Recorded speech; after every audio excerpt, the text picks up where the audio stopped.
Hello. In this lecture and the next lecture, we will discuss anonymous connections. What is meant by an anonymous connection? Suppose a user Alice wants to connect with a user Bob over the internet, but these users Alice and Bob don't want other users to know who is communicating with whom. That's an anonymous connection. And a popular method for achieving anonymous connections is Tor, the onion router. So we'll discuss Tor, the onion router, in this lecture and the next lecture. So to illustrate anonymous connections, let's start with an example. Suppose Alice wants to visit a controversial website, possibly a political activist website. Also, Alice wants to achieve the following three objectives. One is that Alice does not want to reveal her IP address to the website. That is because if Alice's IP address is known to the website, then the website might try to contact Alice, which Alice may not want. So Alice does not want to reveal her IP address to the website. Alice does not want her local ISP, for example, her home or office ISP, to know that she is visiting the website. That's because it's a controversial website, and she does not want others to know that she is visiting the website. Also, she does not want her local ISP to see the data that she is exchanging with the website.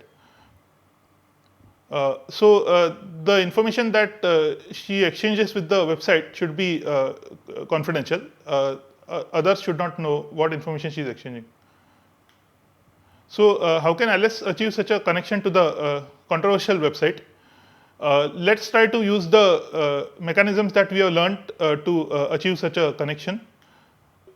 The most basic possibility is that Alice just connects using an ordinary TCP connection without TLS with the website. So does this achieve any of these three objectives? So Alice does not achieve any of the three required properties. First of all, consider packets that are sent from Alice to the website. The source IP address is there in the packets that are sent from Alice to the website. So hence the IP address of Alice is revealed to the website. So the first property is not achieved. If a local ISP observes packets that are flowing from Alice to the website, then by looking at the source IP address and the destination IP address in the packets, the local ISP will come to know that Alice is visiting that particular website. So this property 2 is not achieved. And since TCP does not encrypt data, the local ISP can see the data that she is exchanging with the website. So the third property is also not achieved. Now, if Alice connects with the website using TLS, in that case, Alice's data is encrypted and the data from the website is also encrypted. So property 3 is achieved. The local ISP cannot see the data that Alice is exchanging with the website. Hence, property 3 is achieved. But you can easily check that properties 1 and 2 are not achieved, even if Alice connects using TLS. So her source IP address is presented to the website in every packet she sends. So Alice's IP address is revealed to the website, and the destination address of every packet that she sends can be sniffed by the local ISP. Hence, property 2 is also not achieved.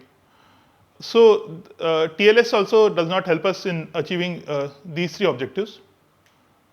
Hence, we need an alternative approach. So one possibility is that Alice can use a combination of a trusted proxy server and TLS. So that is shown in this picture. Alice establishes a TLS connection with a host known as an anonymizing proxy. So this is an ordinary TLS connection between Alice and the anonymizing proxy. This is the controversial website that Alice wants to visit, but Alice does not directly establish a connection with the controversial website. Instead, she establishes a TLS connection with a third party known as an anonymizing proxy. This third party extracts Alice's packets and sends them in clear text form to the political activist website. So this anonymizing proxy acts as a relay between Alice and the website. So the proxy does not disclose Alice's IP address to this website. So that way, this website does not know Alice's source IP address, and it also achieves the other two properties. So Alice first makes a TLS connection to this trusted proxy. That's a third party, and she then sends into this TLS connection an HTTP request for a web page at the desired website. So when this proxy receives the TLS encrypted HTTP request, it decrypts the request and forwards the clear text HTTP request to the website. So that transmission from the proxy to the website is shown here by this flow. The website then responds to the proxy that is shown by this flow, and the proxy then forwards the response of the website to LS over TLS. So property 1 is achieved because the website only sees the IP address of the proxy. So hence the website does not know LS's IP address. So hence property 1 is achieved. Properties 2 and 3 are achieved because all traffic between LS and the proxy is encrypted. So notice that in the encrypted packets, LS informs the proxy that she wants to connect with this particular website. So hence an ISP who is intercepting packets sent by LS does not come to know that LS is connecting with this particular website. The local ISP cannot know which website is being visited by LS or what data she is exchanging with the website. That's because all traffic between LS and the proxy is encrypted. So this solution achieves all the 3 properties that we required. So several companies make such proxy services available. So for example, Proxify.com is a service which provides such a proxy service. It provides an anonymizing proxy service. But there's a disadvantage of this solution. That is, the proxy knows Alice's IP address as well as the IP address of the website she is visiting, and also the proxy can see all the traffic being exchanged by Alice and the website. So hence, this solution fails if the proxy is dishonest. So there is a single point of failure. If this proxy knows everything, and if the proxy turns out to be dishonest, then this solution fails. So we want a more robust solution in which if a single party turns out to be dishonest, still the solution should not fail. So we want a robust solution which does not rely on the legitimacy of a single party. So there should be multiple parties involved in achieving these 3 properties. So even if one of them turns out to be dishonest, the solution will not fail. So Tor, the onion router, is a more robust solution. It routes traffic through 3 or more relays. So instead of only one anonymizing proxy, Tor uses 3 or more relays. So that's a Tor connection is shown here. So the source of the flow is over here. In the previous example, Alice is the source of the flow, who is situated here. And to establish a connection with the website, political activist website, which is here, she does not directly contact the political activist website. Instead, she uses 3 relays. There can be more relays as well. This is the first relay, this is the second relay, and this is the third relay. So Alice establishes a connection with the first relay. That connection is shown here by the green curve. Then this is the connection between the first relay and the second relay, that is shown by the black curve. The connection between the second relay and the third relay is shown by the red curve. And finally, this is the connection between the third relay and the political activist website, that is shown by this yellow curve. So in this way, the packets are forwarded through 3 relays. So throughout this discussion, we'll assume that 3 relays are used, but potentially more relays could also be used. For example, 10 relays or 15 relays could also be potentially used. And the more the number of relays, the more secure the solution becomes. But the overhead is larger because the traffic has to flow through more relays. So what are these relays? Tor allows independent individuals or volunteers like us to contribute relays to its relay pool. So currently there are about 6,000 relays. So anyone can contribute their computer to this pool, and then that computer starts acting as a relay. Relays don't need any special hardware. They only have to install the Tor software and configure it to act as a relay. So anyone with a computer can contribute a relay to the pool. So they just have to install the Tor software. Note that volunteers need to be willing to give up some of their bandwidth, because a relay has to accept traffic from the source or from the earlier relay on the path, and then forward those packets to the next relay on the path or to the destination. So that consumes bandwidth. Hence, volunteers need to be willing to give up some of the bandwidth. When Alice connects to a website, which is the destination using Tor, the Tor browser on Alice's host randomly chooses from the relay pool of around 6,000 relays a chain of 3 relays. So these 3 relays are randomly chosen. And then the Tor browser on Alice's host routes all traffic between Alice and the destination over the chain of the 3 selected relays. Assuming that the proxies do not collude, no one knows that communication took place between Alice's host and the destination website. So consider these 3 relays, 1, 2, and 3. So under the protocol of Tor, this relay should not tell this relay, which is the source from which this relay is forwarding packets to this relay. So this relay should not disclose the identity of this source to this relay. Similarly, this relay should not disclose the identity of this relay to this relay. And this relay should not disclose the identity of the destination to this relay, and so on. So each relay should only know which is the next hop and which is the previous hop on the path. It should not know the identities of the other nodes on the path. But if they collude, then suppose this relay and this relay collude, and this relay informs this relay about the identity of the source, and also this relay and this relay also collude, and this relay informs the identity of the source to this relay. In the face of such collusion, this solution fails. But these relays correspond to contributions from independent volunteers, so it is unlikely that different relays will collude.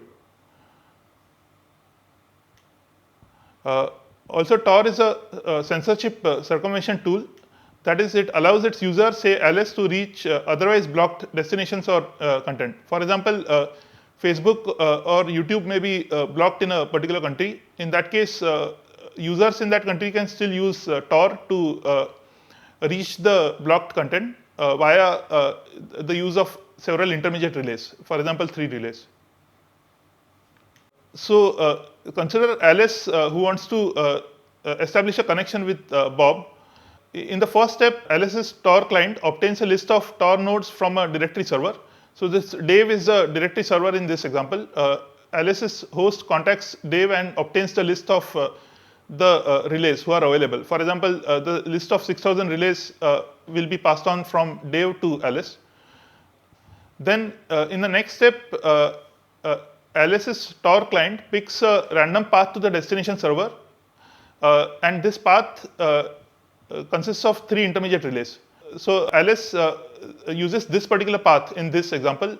Alice to this relay to this relay, and this relay to this relay, and this relay to the destination. And these green links are encrypted links, and the red link is unencrypted. So Alice establishes a connection with the required destination Bob through these 3 randomly selected relays in this example. And later on, suppose Alice wants to establish a connection with another destination, say Jane. In that case, 3 relays are again selected randomly, so most likely they will be different from the relays selected earlier.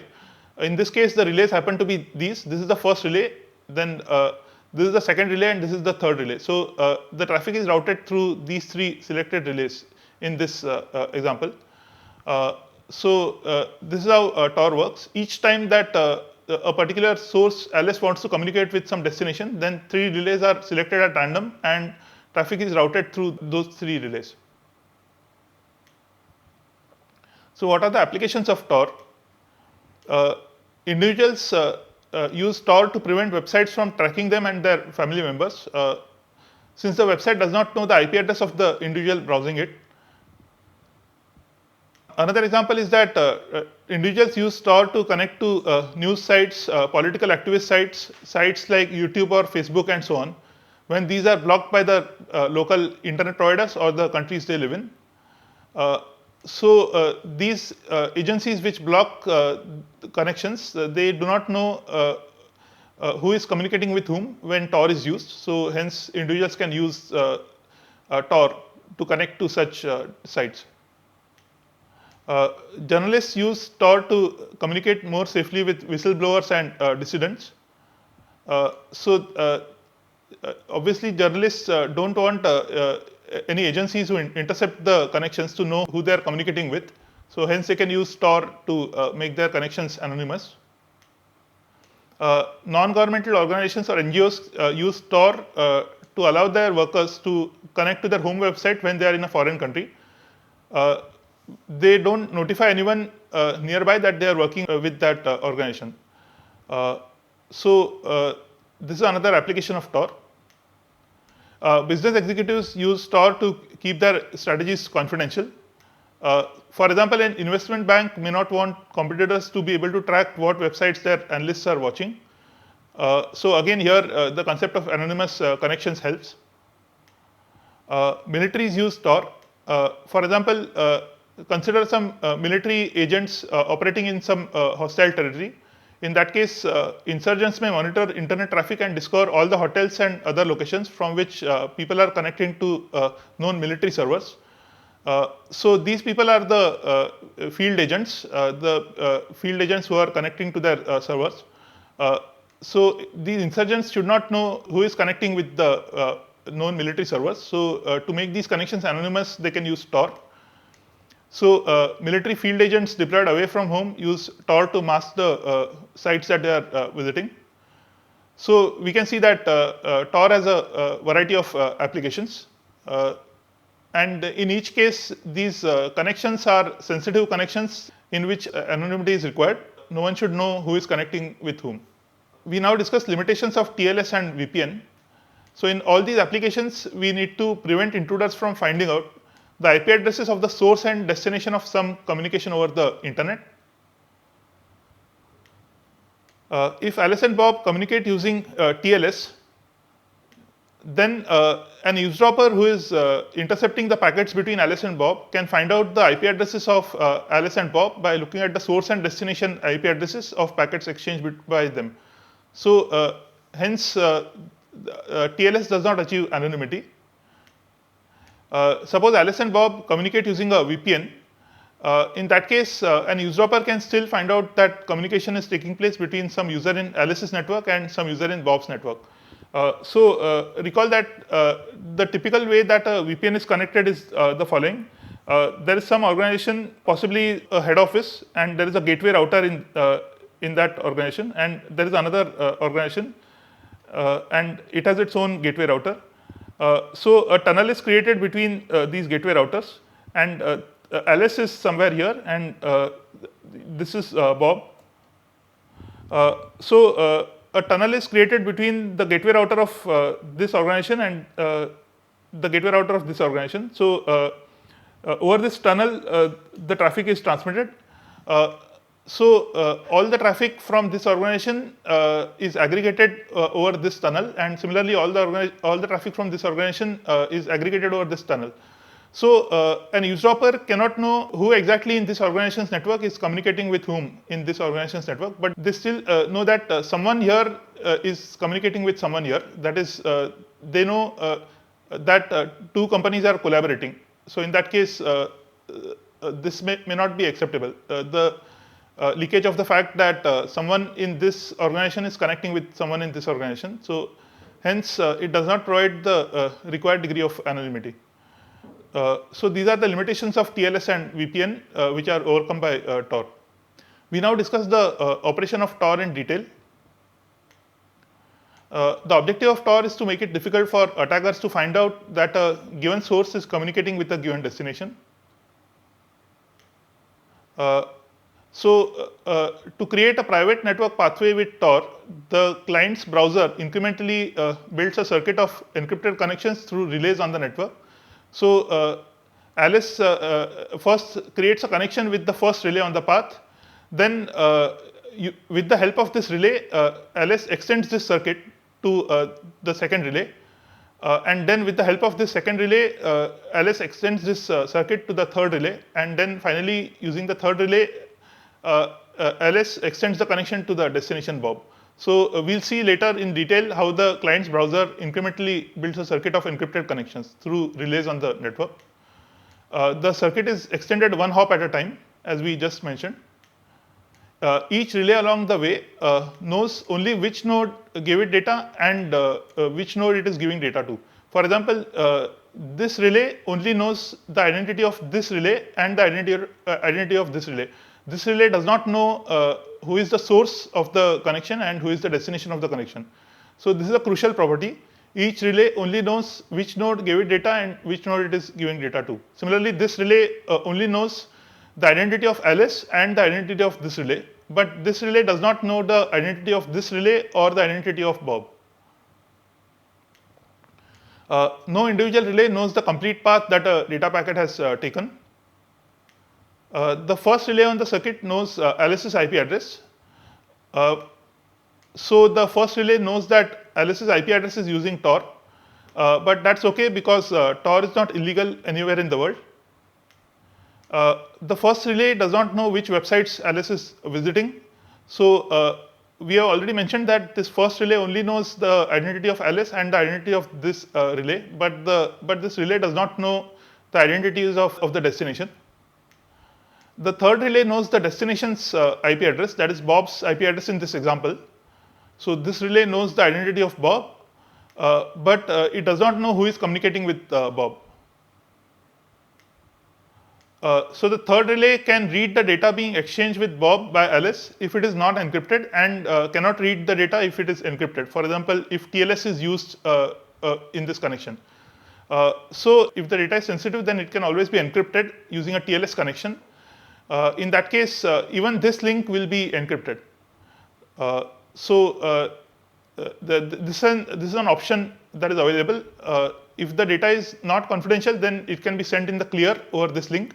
If it is confidential, then even this link can be encrypted using TLS. So in summary, we discussed the concept of anonymous connections. We discussed an example in which anonymity was required, and then we discussed several possible solutions such as TLS, VPN, anonymizing proxy. One solution which overcomes many of the limitations of these other options is Tor, and we started our discussion of Tor. So we discussed that Tor uses three intermediate relays to establish connections between a source and a destination. We'll continue our discussion of Tor in the next lecture. Thank you.